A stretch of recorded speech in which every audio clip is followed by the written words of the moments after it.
In this problem, I'd like to demonstrate a technique for trying to identify the correct answer choice, even in a situation where you may not know the correct answer, but just try to use clues that are in the answer choices to reach the right solution. You might be surprised, but the way test writers write answer choices can sometimes point your way to the correct answer. And here's what I mean. In this problem, you're asked to identify the percentage of dextrose and sodium chloride that are in a solution.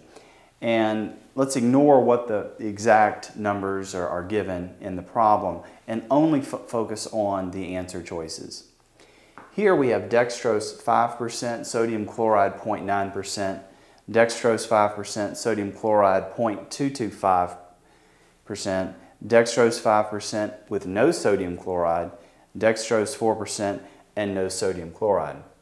Now, you'll see that the first three choices here all have 5%. So if we break this problem into kind of two halves, we can see dextrose 5% is hammered in three of the choices. So it's most likely that one of these three is going to be the correct answer. Now let's look at the other side. If you look over here and see how the test writer deals with the sodium chloride. We have 0.9%, we have 0.225%, we have no sodium chloride and no sodium chloride. So you might say, well, this is a little more challenging because the sodium, what's the majority here? We've got two that have a number and two that don't. But remember, when you say no sodium chloride, that's effectively 0%. And so we have two here that have 0%. So now if you look at it and say, well, which one's the most common number, it's going to be the 0.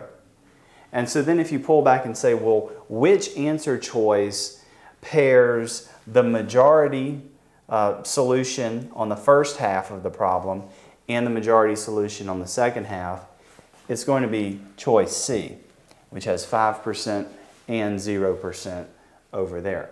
And so you don't want to use this technique if you actually know the answer to the problem and you can solve it and move on. But if you're in a hurry or you don't quite know the answer, or maybe you've got two that you know it's one of these two and you're trying to figure out how can you eliminate one more to make a better guess, this is an excellent technique to use in those situations, and you have a better than average chance of getting it right rather than just randomly guessing.